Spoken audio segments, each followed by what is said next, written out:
Hello everyone, welcome to perfection IAS.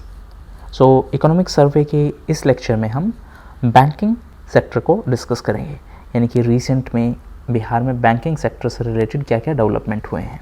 अगर scheduled commercial banks की बात करें तो लार्जली इसमें पब्लिक सेक्टर बैंक्स हैं बिहार में, लेकिन अभी धीरे धीरे प्राइवेट सेक्टर बैंक्स भी अपनी ब्रांचेस खोल रहे हैं।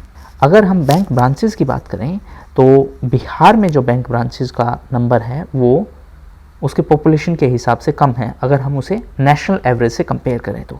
एक और इम्पोर्टेंट पॉइंट ये है कि जो नेशनल क्रेडिट डिपॉजिट रेशियो है वो कम हुआ है लास्ट 1 ईयर में as compared to previous year, लेकिन बिहार में जो क्रेडिट डिपॉजिट रेशियो है वो इंक्रीज हुआ है 5.1% से। अब ये क्रेडिट डिपॉजिट रेशियो है क्या? क्रेडिट डिपॉजिट रेशियो, और जिसको पॉपुलरली CD रेशियो भी बोलते हैं, CD रेशियो का मतलब क्या है? बैंक्स के पास कितना डिपॉजिट है और उसको वो कितना लोन देता है। यानी कि अगर उसके पास से 100 रुपये हैं तो उस 100 रुपये में से वो कितने रुपए लोन के तौर पर देता है। ये रेशियो जितना ज़्यादा होगा उतना बैंक के लिए बेटर है। अगर ये रेशियो जितना कम हुआ, इसका मतलब है बैंक है वो अपने रिसोर्सेज को सही तरीके से इस्तेमाल नहीं कर रहा। ये है CD रेशियो, यानी कि डिपॉजिट कितना हुआ, डिपॉजिट कौन करेगा? डिपॉजिट पब्लिक करेगी और बैंक उस पैसे को लोन के तौर पर देगा।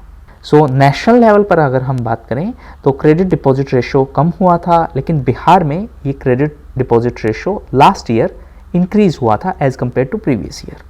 लेकिन फिर भी जो नेशनल एवरेज है उससे बिहार का क्रेडिट डिपॉजिट रेशियो कम ही है। अब कुछ स्पेसिफिक फैक्ट्स की बात करें तो 2020 में बिहार में 270 बैंक ब्रांचेस खोली गई थी, जिसमें से मैक्सिमम 115 SBI ने खोली थी। बाकी 92 ब्रांचेस हैं वो प्राइवेट सेक्टर बैंक्स ने खोली थी। और ये जो नई ब्रांचेस खुली हैं इसमें से लगभग 45% ब्रांचेस हैं वो अर्बन एरियाज़ में हैं और लगभग 22% जो ब्रांचेस हैं वो रूरल एरियाज़ में हैं। बाकी ब्रांचेस सेमी अर्बन एरियाज़ में हैं। बिहार में कोऑपरेटिव बैंक्स की बात करें तो टोटल 289 कोऑपरेटिव बैंक्स हैं, 207 स्मॉल फाइनेंस बैंक हैं और 59 पेमेंट बैंक हैं। इसके अलावा माइक्रो फाइनेंस इंस्टीट्यूशंस की बात करें, माइक्रो फाइनेंस इंस्टीट्यूशंस वो इंस्टीट्यूशंस होती हैं जो आपको हायर इंटरेस्ट रेट पर लोन देती हैं। एक्चुअली होता क्या है, MFI होते हैं छोटे छोटे लोन्स के लिए, माइक्रो लोन्स के लिए, और इसीलिए ये इंटरेस्ट रेट भी ज़्यादा चार्ज करते हैं। इंटरेस्ट रेट इनका as compared to scheduled commercial bank. Scheduled commercial bank कौन से बैंक होते हैं? जो सेकंड शेड्यूल में स्पेसिफाइड हैं, यानी RBI एक्ट है, reserve bank of India act of 1934, उसके सेकंड शेड्यूल में जो स्पेसिफाइड है वो शेड्यूल्ड कमर्शियल बैंक है। कमेंट सेक्शन में बताइए RBI की स्थापना किस कमीशन की रिकमेंडेशन पर की गई थी। हाँ, माइक्रो फाइनेंस इंस्टीट्यूशंस की अगर बात करें तो बिहार में 56 NBFC माइक्रो फाइनेंस इंस्टीट्यूशंस हैं और 12 NGO related micro finance institutions हैं। NBFC का मतलब है नॉन बैंकिंग फाइनेंशियल कंपनी। इसके अलावा अगर हम शेड्यूल्ड कमर्शियल बैंक्स के डिपॉजिट्स की बात करें तो ये लगभग 6% इंक्रीज हुए हैं। बिहार में जो क्रेडिट टू डिपॉजिट रेशियो है, क्रेडिट डिपॉजिट रेशियो यानी CD रेशियो है, वो 41.2% है, जबकि ऑल ओवर इंडिया की बात करें तो ये है 71%। और हाईएस्ट जो क्रेडिट टू डिपॉजिट रेशियो है वो है आंध्र प्रदेश में, जहाँ पर ये है 135.2%। CD रेशियो की अगर हम स्पेसिफिकली बात करें तो एक हो गया बिहार का डेटा, एक हो गया पैन इंडिया लेवल का डेटा, और एक हो गया हाईएस्ट किस स्टेट में है तो आंध्र प्रदेश का डेटा। बिहार में ये रेशियो है लगभग 41%। ऑल ओवर इंडिया की बात करें तो ये है लगभग 71%, जबकि आंध्र प्रदेश में ये डेटा है 135%। अगर सिंपलेस्ट टर्म में, अगेन ये टेक्निकली इनकरेक्ट होगा, लेकिन सिंपलेस्ट टर्म में अगर आपको बताऊं तो मान लीजिए बैंक के पास 100 रुपये हैं तो बिहार में सिर्फ बैंक ने 41 रुपये लोन दिए, जबकि ऑल ओवर इंडिया की बात करें तो 71 रुपये। और आंध्र प्रदेश अकेले की बात करें तो आंध्र प्रदेश में 100 की बजाय उन्होंने 135 रुपये लोन दिए। कैसे दिए? मान लीजिए एक को लोन दिया, फिर उन्होंने कुछ प्रॉफिट कमाया तो वो बैंक में वापस जमा करवाएगा, फिर इसी पैसे को फिर से किसी को लोन दे दिया। जितना ज़्यादा अच्छा या जितना ज़्यादा हाई क्रेडिट डिपॉजिट रेशियो होगा बैंक के लिए उतना ही सही है। बिहार में अगर हम बात करें तो स्मॉल फाइनेंस बैंक का हाईएस्ट डेट डिपॉजिट रेशियो है और ये है 400% यानी 4 गुना। और हाईएस्ट जो क्रेडिट डिपॉजिट रेशियो है वो डिस्ट्रिक्ट वाइज अगर बात करें तो ये है पूर्णिया में सबसे ज़्यादा और मुंगेर में सबसे कम। बैंक वाइज अगर हम बात करें तो पब्लिक सेक्टर बैंक्स में बैंक ऑफ महाराष्ट्र का हाईएस्ट क्रेडिट डिपॉजिट रेशियो है। इसके अलावा एग्रीकल्चर सेक्टर को दिए गए अगर लोन की बात करें तो 2020 में लगभग 48,000 करोड़ रुपीस एग्रीकल्चर सेक्टर को लोन के तौर पर दिए गए हैं। इसमें से मैक्सिमम जो लोन है वो कमर्शियल बैंक्स के द्वारा दिया गया है। केसीसी यानी किसान क्रेडिट कार्ड की बात करें तो एक्चुअली इसको 1998-99 में इंट्रोड्यूस किया गया था और 2020-21 में बैंक्स ने 2,51,271 केसीसी कार्ड इशू किए हैं। लास्ट ईयर के कंपैरिजन में इसमें 51% की बढ़ोतरी हुई थी। अब अगर हम केसीसी की बात करें तो इसका जो मॉडल स्कीम है केसीसी का वो नाबार्ड ने तैयार किया था। नाबार्ड के बारे में हम डिस्कस करेंगे थोड़ी देर में। नाबार्ड है national bank for agriculture and rural development और इसे आर वी गुप्ता कमेटी की रिकमेंडेशंस के आधार पर तैयार किया गया था ताकि एग्रीकल्चर सेक्टर में जो किसानों की नीड है कि उनको कुछ पैसे मिल जाएं जिससे वो अगली फसल के लिए बीज और बाकी सामान बाकी इनपुट्स खरीद सकें, तो इसको ध्यान में रखते हुए इसे इंट्रोड्यूस किया गया था।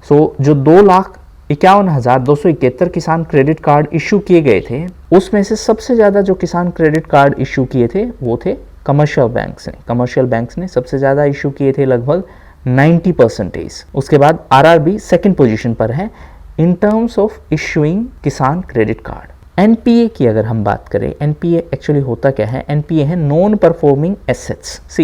दो चीज़ें होती हैं, एक है एसेट और एक है लायबिलिटी। हम जो पैसे बैंक के पास जमा करवाते हैं यानी कि जो पब्लिक डिपॉजिट है वो बैंक के लिए एक लायबिलिटी है, एक बोझ है। क्यों? क्योंकि इस पैसे पर बैंक को इंटरेस्ट देना होगा, तो ये बैंक के लिए एक लायबिलिटी है। जबकि जो लोन बैंक के द्वारा दिया जाता है वो उसके लिए एक एसेट है। एसेट क्यों है? क्योंकि इस लोन पर बैंक इंटरेस्ट कमाएगा। अगर ये लोन बैंक को रेगुलर टाइम पर इंटरेस्ट ला के देता है तो ये हो गया एक परफॉर्मिंग एसेट। लेकिन अगर ये पेमेंट किसी वजह से रुकी हुई है और टाइम पे नहीं आई है तो ये हो गया नॉन परफॉर्मिंग एसेट्स। ये एक ओवर सिंप्लीफाइड एक्सप्लेनेशन है जस्ट आपको समझाने के लिए, टेक्निकली डेफिनेशन नहीं है। नॉन परफॉर्मिंग एसेट्स की बात करें तो आरआरबी का हाईएस्ट कंट्रीब्यूशन है नॉन परफॉर्मिंग एसेट्स में। सभी बैंक्स का अगर एनपीए हम डिस्कस करें तो ये है लगभग 11.8% और इसमें से मैक्सिमम आरआरबी का एनपीए है। आरआरबी है रीजनल रूरल बैंक्स, इनका एनपीए है लगभग 28%। कोऑपरेटिव बैंक्स का जो एनपीए है बिहार की हम बात करें तो ये है 3.9% और कमर्शियल बैंक्स की अगर हम बात करें तो ये है लगभग 10.2%। लास्ट ईयर के कंपैरिजन में 2020 में एनपीए सभी का कम हुआ सिवाय स्मॉल बैंक्स की। स्मॉल बैंक्स का एनपीए इंक्रीज हुआ है, तो इसका इंक्रीज हुआ है, बाकी सबका कम हुआ है।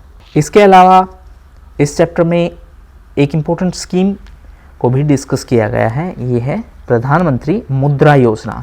ये 2015 में अनाउंस की गई थी। इसके तहत जो स्मॉल एंटरप्रेन्योर्स हैं उनको वित्तीय सहायता दी जाएगी लोन के तरीके। उनको वित्तीय सहायता देने के लिए लोन दिया जाएगा और इसमें 3 कैटेगरी के लोन हैं, शिशु, किशोर एंड तरुण।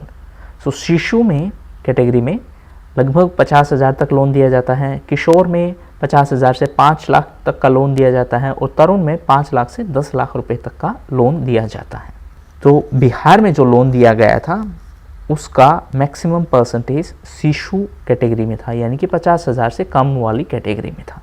लास्ट जो इस चैप्टर का कंपोनेंट है वो है नाबार्ड। नाबार्ड ने लगभग 5,683 करोड़ रुपए दिए थे। इसके अलावा RIDF जैसा कि नाम है, रूरल इंफ्रास्ट्रक्चर डेवलपमेंट फंड, यानी कि रूरल एरियाज में इंफ्रास्ट्रक्चर के डेवलपमेंट के लिए नाबार्ड ने लगभग 20,874 करोड़ रुपए दिए थे। नाबार्ड की बात करें तो ये RRB यानी रीजनल रूरल बैंक्स हैं, उसके लिए रेगुलेटरी बॉडी है।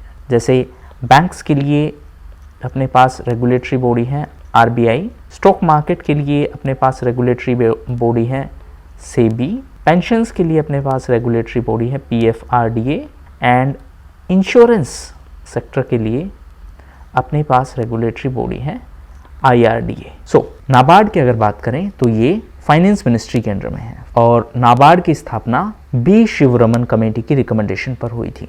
सो इसकी रिकमेंडेशंस पर नाबार्ड की स्थापना की गई थी। सो ये थे इस चैप्टर के most important points. Thank you.